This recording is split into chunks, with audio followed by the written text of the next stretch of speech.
Hey, what is going on, everybody? Welcome into the first edition of my top starts and sits for week one of the 2023 fantasy football season.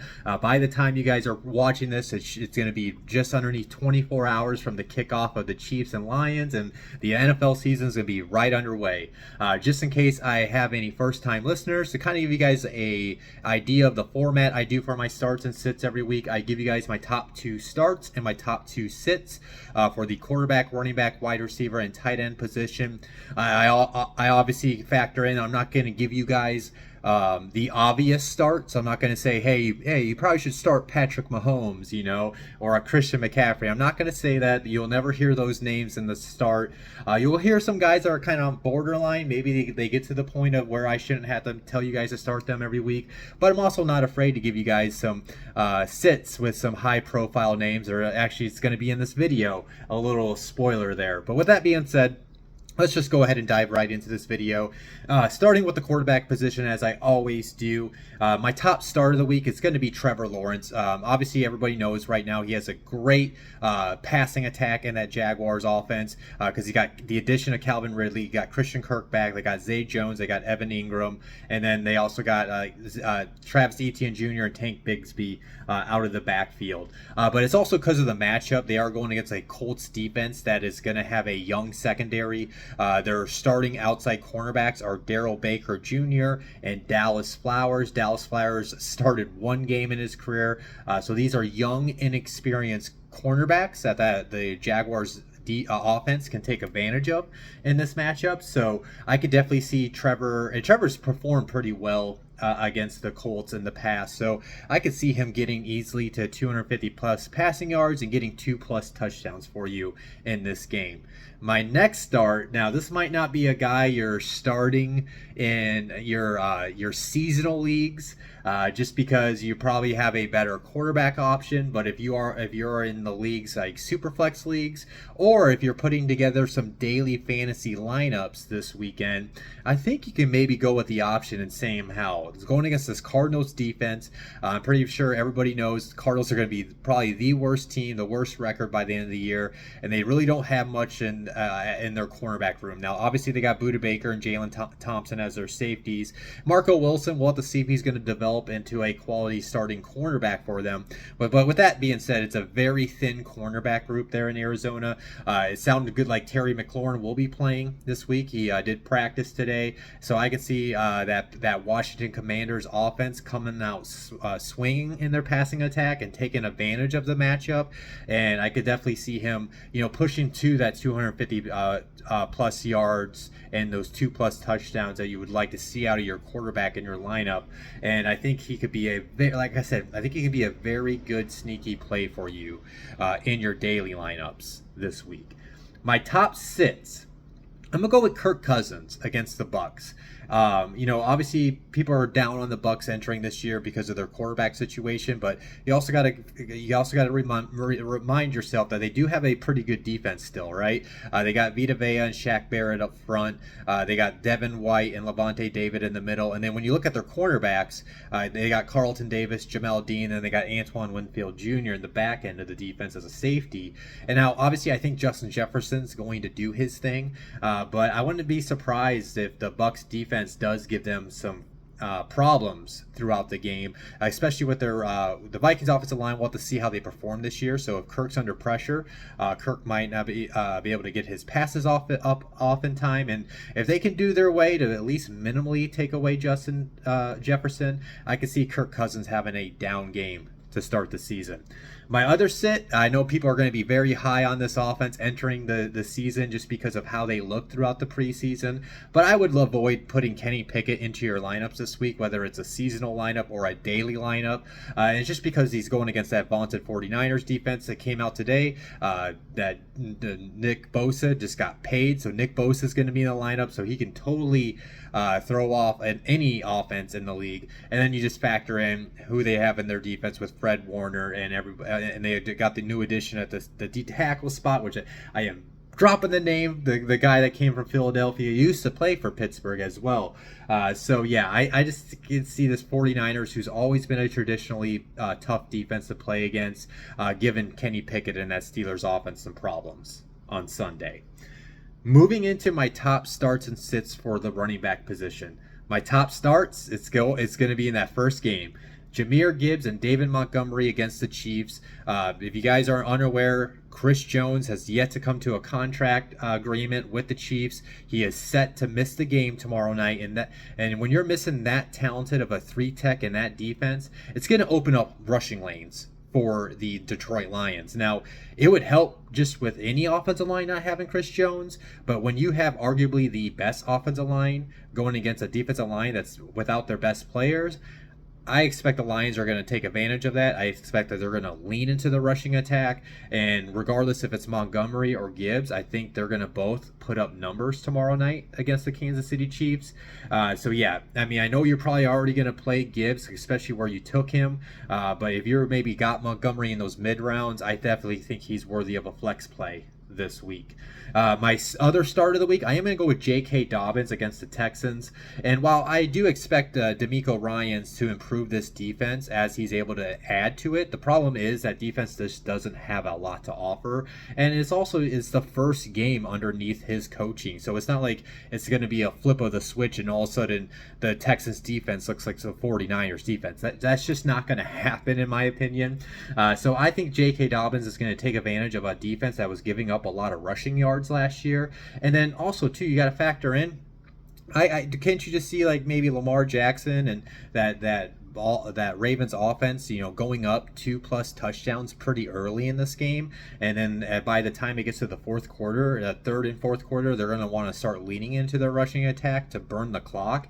And what that just means is this means more opportunity of volume of touches for J.K. Dobbins. So I think he's a very good play this week. My sit of the week, I am going with James Conner against the Commanders' defense.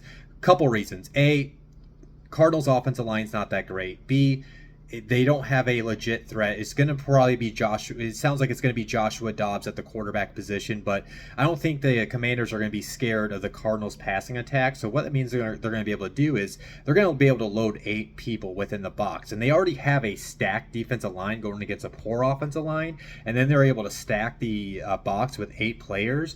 I just don't see a lot of rushing lanes opening up for James Conner for him to take advantage of. And then also too, I just think the Commanders are eventually going to open up and take a decent lead against the Cardinals, and what that will do is that will force the game script to go to more of a passing attack for the Arizona Cardinals, and that just doesn't suit James Conner's skill set, and I can just see his touches probably being the lowest that you could see him get throughout the year.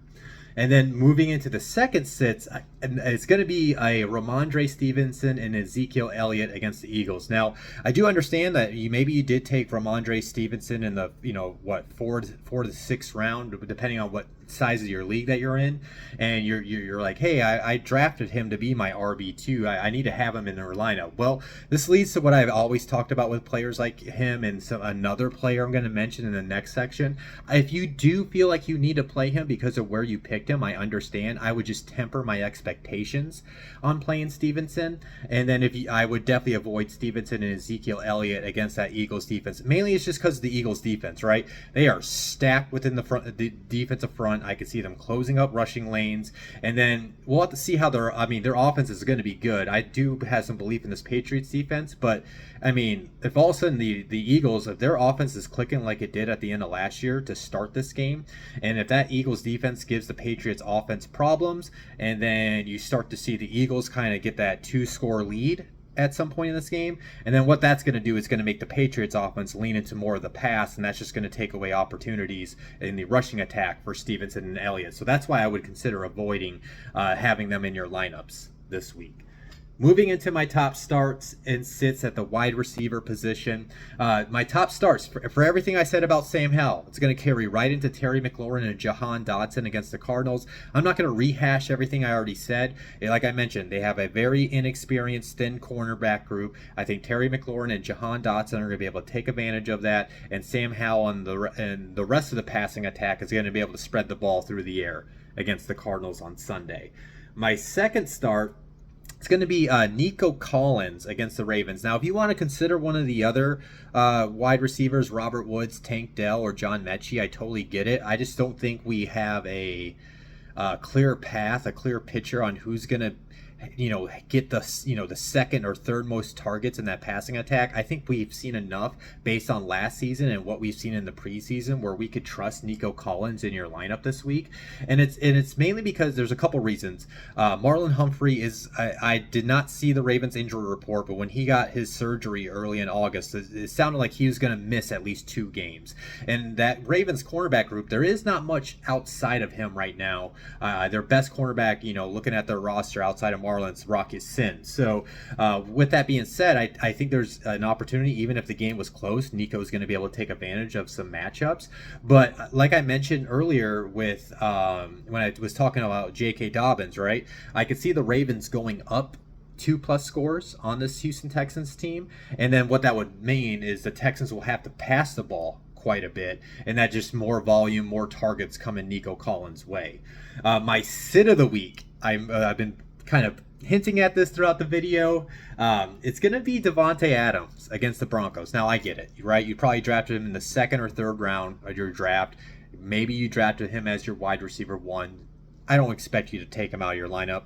So I would say if it's a seasonal league, temper your expectations with Davante Adams in week 1. Now, if it's a daily fantasy lineup, I would definitely avoid putting him in your lineup. Now, will he probably he should definitely see a good amount of targets, but there's a couple reasons why I would look to avoid him.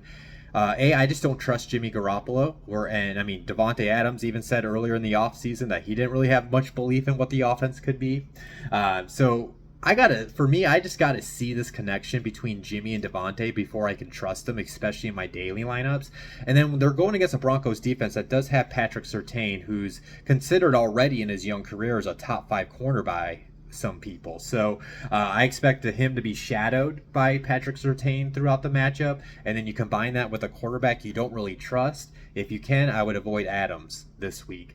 My other sit, Marquise Brown against the Commanders. Now, I did mention that I could see this Cardinals offense becoming pass happy, but that doesn't mean I trust that it's going to work out for the fantasy point side of the game for Marquise Brown. They just traded for Joshua Dobbs like a week or 2 ago. So that's a week or 2 of practice of them being together.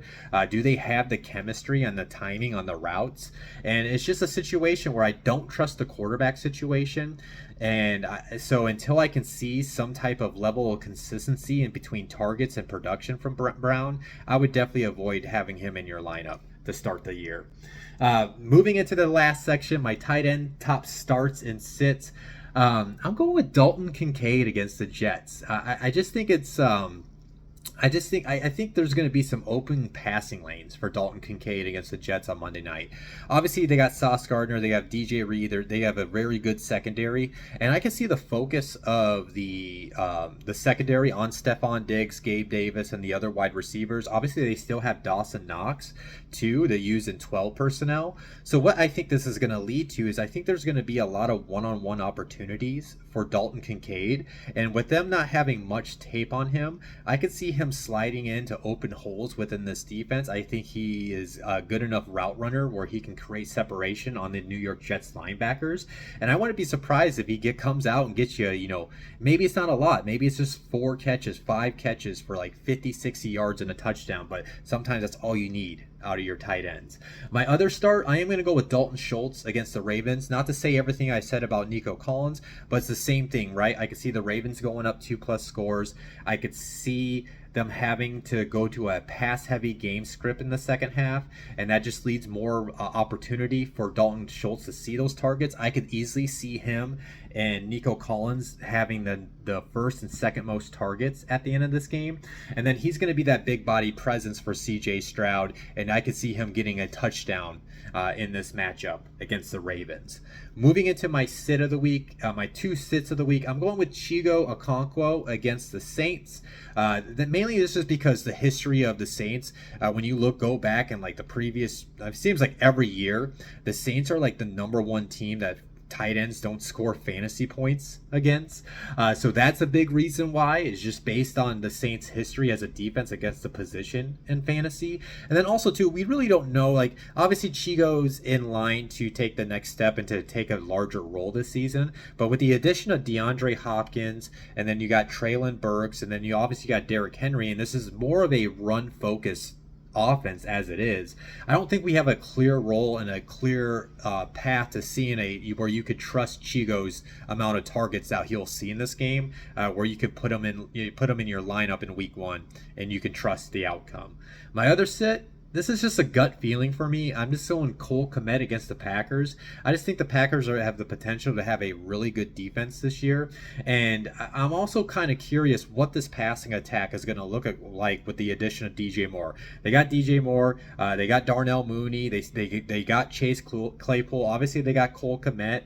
And they got the trio of running backs, too. So I just don't know if we can trust anybody in that Bears passing attack outside of DJ Moore that they're going to see a good amount of targets where you can trust on them giving you a floor of production for fantasy. So maybe he ends up becoming a good long season play for you, but it's just something I need to see to believe before I would consider trusting him in my fantasy lineups for week 1. So yeah, that is the video for my top starts and sits for week 1. We have finally arrived. As always, guys, if you enjoyed this video, hit the like button. If you haven't subscribed or followed me, make sure you do subscribe or follow me on all the platforms that I am on.